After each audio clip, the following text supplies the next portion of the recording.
Hello guys, आज हम लोग देखेंगे section 437 when bail may be taken in case of non bailable offence. ये सेक्शन सेमेस्टर में है, अगर आप तो सेमेस्टर वाइज भी बहुत इंपॉर्टेंट सेक्शन है। इससे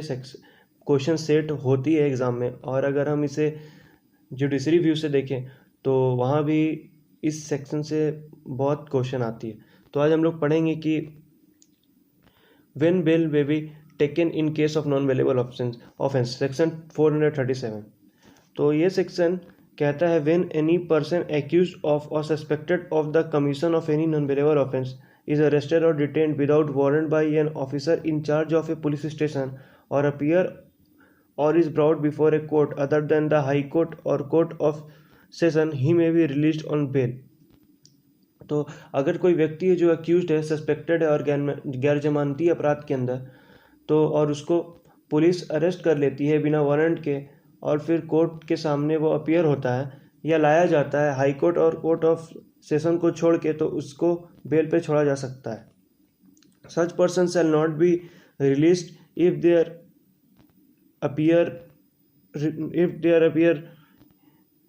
if shall not be so released if there appear reasonable ground for believing that he has been guilty of a offense punishable with death or imprisonment for life।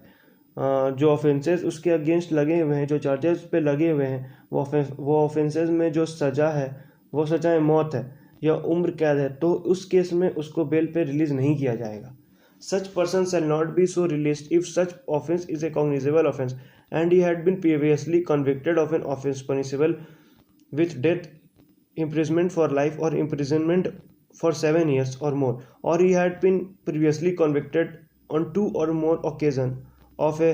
cognizable offense punishable with imprisonment for 3 years or more but not less than 7 years। उस person को वहाँ भी release bell पे नहीं किया जाएगा जहाँ पे वो पहले भी कन्विक्ट हो चुका है, दंडित हो चुका है, उसको सज़ा हो चुकी है, जहाँ पे जो ऑफेंस था उसके अंदर जो सज़ा थी वो सज़ाएं मौत थी या उम्र कैद थी या 7 साल या उससे ऊपर की सज़ा थी। कॉग्निजेबल ऑफेंस के अंदर तो उसको बेल पे नहीं छोड़ा जाएगा, या उससे पहले वो 2 या 2 ज़्यादा ओकेज़न में किसी कॉग्निजेबल ऑफेंस के अंदर 2 या 2 से ज़्यादा ओकेज़न में किसी भी कॉग्निजेबल ऑफेंस के अंदर उसको सज़ा हो चुकी है, जिसके अंदर जो सज़ा थी वो 3 साल या 3 साल से ज़्यादा, लेकिन 7 साल से कम नहीं। समझिएगा ध्यान से, जो कॉग्निजेबल ऑफेंस के अंदर जो सज़ा थी कॉग्निजेबल ऑफेंस के अंदर, तो उसको बेल पे नहीं छोड़ा जाएगा, या उससे पहले वो 2 या 2 से ज़्यादा ओकेज़न में किसी कॉग्निजेबल ऑफेंस के अंदर उसको सज़ा हो चुकी है, जिसके अंदर जो सज़ा थी वो 3 साल या 3 साल से ज़्यादा, लेकिन 7 साल से कम नहीं। ये नोट कीजिएगा, ये बहुत इम्पॉर्टेंट लाइन है इस 437 सेक्शन में जो दिया हुआ है 2 नंबर में। ये इसके अंदर क्लाउज ऐड करेगा, provided that the court may direct that a person referred to in clause 1 or clause 2 be released on bail if such person is under the age of 16 years or is a woman or is a sick or infirm।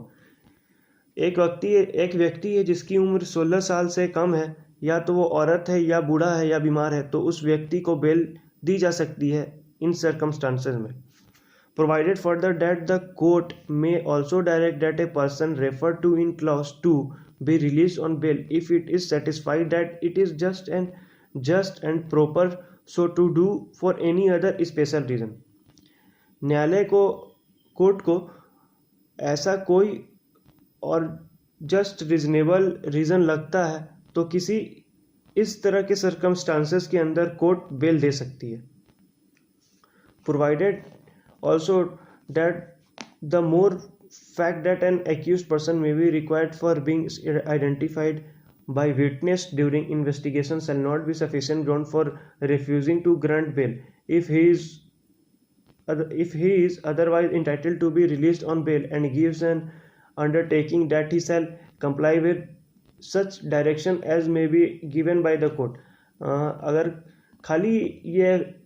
Excuse नहीं दिया जाएगा किसी को bell ना देने के लिए, जो एक्यूज्ड है उसको साक्षी विटनेस जो है तो उसको पहचानेंगी कि इस वजह से उसको बेल नहीं दिया जा रहा है, बेल नहीं दी जा रही है, कि विटनेस जो है आके उसको आइडेंटिफाई करेंगे, तो ये कोई ग्राउंड नहीं है कि बेल रिजेक्ट करने के लिए। अगर कोई एक्यूज्ड है जिसके अगेंस्ट जो चार्जेस लगे हुए हैं, जो ऑफेंसेस के चार्जेस लगे हुए हैं, उसके अंदर सजाए मौत है या तो उम्र कैद है या 7 साल या उससे ऊपर की सजा है, तो उस केस में कोर्ट उसको बेल पे रिलीज नहीं करेंगे तब तक जब तक पब्लिक प्रोसिक्यूटर को न्यायालय कोर्ट को सुन ना ले। पब्लिक प्रोसिक्यूटर को न्यायालय सुन ना ले। कोर्ट जब तक पब्लिक प्रोसिक्यूटर को सुन नहीं लेगी तब तक वह उस व्यक्ति को बेल पे रिलीज नहीं करेगी। बहुत इंपॉर्टेंट है, ये ध्यान से समझिएगा। Provided also that no person shall, if the offence alleged to have committed by him is punishable with death, imprisonment for life, or imprisonment for 7 years or more, be released on bail by the court under this subsection without giving an opportunity to the public prosecutor। ये उसी section का है। If it appears to such officers or court at any stage the investigation, inquiry or trial as the case may be, that there is no reasonable grounds for believing that the accused has committed a non-bailable offence, but that there are sufficient grounds for further inquiry into his guilt, the accused shall, subject to the provision of Section 446A and pending such inquiry, be released on bail or at the discretion of such officer or court on the execution by him of a bond without surety for his appearance as hereinafter provided। मान लीजिए कि देखने में ऐसा appear हो रहा है court को, पुलिस ऑफिसर को, कि इसने नॉन वेलेबल ऑफेंस नहीं किया है। जांच करने पे पता चल रहा है कि जो एक्यूज्ड है उसने नॉन वेलेबल ऑफेंस नहीं किया है, तो उस केस में उसको बेल दे दी जाएगी, उसको बेल पे छोड़ दिया जाएगा। पर यह लग रहा है कि थोड़ा सा और इंक्वायरी होना चाहिए उसके केस में, तो उसको बेल पे छोड़ा जा सकता है, उसको बेल पे छोड़ा जा सकता है, जैसे इंक्वायरी पेंडिंग पड़ी हुई हो तो उससे बॉन्ड एक्सिक्यूट कराने के उसको बेल पे छोड़ा जा सकता है, बॉन्ड एक्सिक्यूट करवा के उसको बेल पे छोड़ा जा सकता है। इसका थर्ड है, when a person accused or suspected of the commission of an offence punishable with imprisonment which may extend to 7 years or more of an offence under chapter 16 or chapter 17 of the IPC 45 of 1860 or abatement of or conspiracy or attempts to commit any such offence is released on bail under subsection 1, the court shall impose the condition। तो ये condition दी हुई है, जो अगर कोई व्यक्ति जो है एक्यूज्ड है और सस्पेक्ट है कोई ऐसे ऑफेंस के लिए जिसके अंदर जो सज़ा है वो 7 साल है या 7 साल के ऊपर है, या कोई आईपीसी के अंदर चैप्टर 6 या चैप्टर 16 या 17 के अंदर, या उनको कोई अबेटमेंट कराने के लिए या उसको कोई कॉन्स्पिरेसी कराने के लिए अटेम्प्ट करने के लिए अगर वो सस्पेक्टेड है या एक्यूज्ड है, और उसको बेल पे छोड़ा जा सकता है। That such person shall attend in accordance with the condition of the bond executed under this chapter। ये नंबर इसका बी है। That such person shall not commit an offence similar to the offence of he is accused or suspected of the commission which he suspected, and that such person not directly or indirectly make any inducement or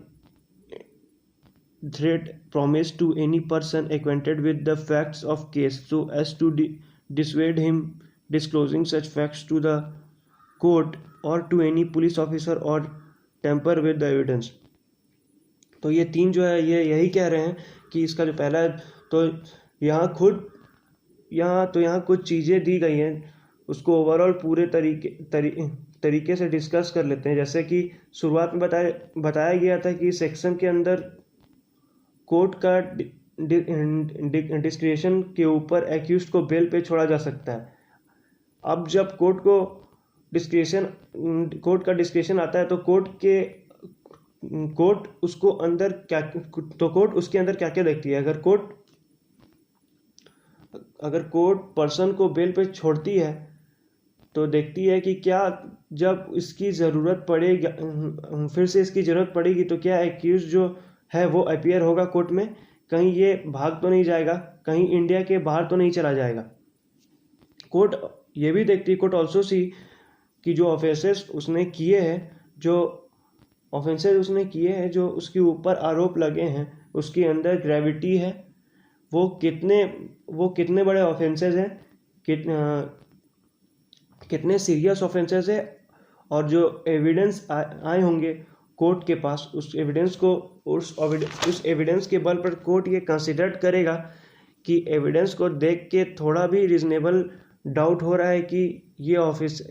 offences व्यक्ति कर सकता है, तो court उस व्यक्ति की as देखेगी किसी सर्कमस्टांसेस में, तो किस सर्कमस्टांसेस में ये ऑफेंस किया था। अगर इसको बेल पे छोड़ दिया जाए और ये पर्सन बेल पे निकल के जो एविडेंस है विटनेस है उसको मिटाने लगे, या सबूत को जाके मिटा दे, या बेल पे निकल के ये फिर से उस तरह के अपराध कर दे जो ऑफेंसेस उस पर लगे हुए हैं, तो ये सारे पॉइंट्स को कोर्ट कंसिडर करेगा उसको बेल पे रिलीज करने के लिए। तो यही थी ये तीनों। हाँ, इसका चौथा जो है पॉइंट ये कहता है, क्लॉज जो है, an officer or a court releasing any person on bail under subsection 1 or subsection 2 shall be record in writing his or its reason or special reason for so doing. यानी उसको bell पे छोड़ा जा रहा है subsection 1 और 2 के अंदर, तो कोर्ट या पुलिस ऑफिसर तो इसका रीज़न रिकॉर्ड किया जाएगा कि उसको बेल पे छोड़ा जा रहा है, और कोर्ट ने पॉइंट कंसिडर किए हैं, और जो पॉइंट कंसिडर करने के बाद जो रीज़न होगा उस रीज़न को मेंशन किया जाएगा। Any court has released a person on bail under subsection 1 or subsection 2 may, if it considered it necessary so to do so, direct that such person be arrested and commit him to custody। ये subsection 5 जो है एक तरीके का cancellation of bell है। यानी मान लीजिए कि एक बार बेल दे दिया, फिर कोर्ट को ऐसा लगता है कि बेल देने पे कुछ वो गलत कर रहा है, जो बेल की प्रोसीड्यूर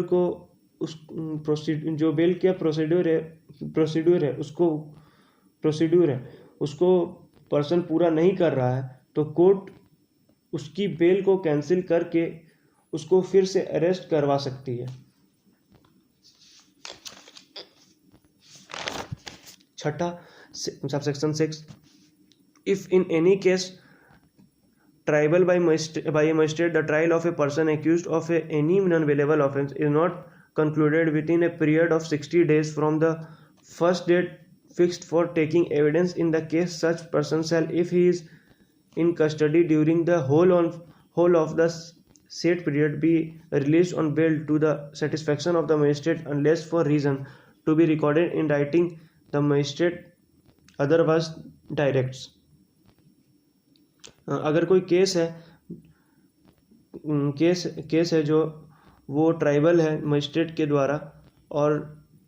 ट्रायल है वो 60 डेज के अंदर कंप्लीट नहीं हो पाता है, सबसे फर्स्ट डे से जब से ट्रायल शुरू हुआ है, जिस वक्त सबसे जिस वक्त सबसे पहले एविडेंस लिए गए तो उसको बेल पे रिलीज किया जाएगा न्यायालय के मजिस्ट्रेट के सेटिस्फेक्शन के ऊपर।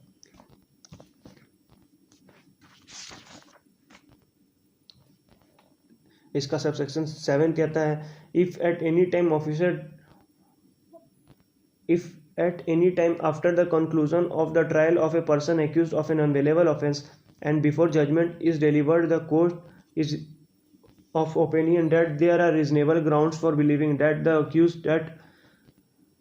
that is not guilty of any such offense, it shall be released the accused if he is in custody on the execution by him of a bond without sureties for his appearance to hear judgment delivered। मान लीजिए जो trial का conclusion है वो आने से पहले या जजमेंट आने से पहले ट्रायल चल रहा है, अगर न्यायालय को लगता है कि जो एक्यूज्ड वो ऑफेंस नहीं किया है या जिसकी चार्जेस उसके ऊपर लगे हैं तो कोर्ट या जिसकी चार्जेस उसके ऊपर लगे हैं तो कोर्ट उसको बेल पे छोड़ सकता है। तो उससे कोर्ट बॉन्ड एक्सिक्यूट करवाए बिना सिक्योरिटीज के ऊपर उसको रिलीज कर सकता है बेल पे। Thank you. तो यही था सेक्शन 437। इसका केस लॉ में अलग से वीडियो बना के डाल दूंगा। तो मैंने इसको पूरा डिटेल में बता दिया है। इसका सबसेक्शन 7 यही इसका रेस्ट है। अगर आप इतना इस सेक्शन में जान लेते हैं तो इस सेक्शन में इसके अलावा और कुछ नहीं है। इसके अलावा जानने के लिए मैं केस लॉज हूँ, मैं केस लॉज इसका जो है वो अलग से वीडियो बना करके डाल दूंगा। Thank you guys.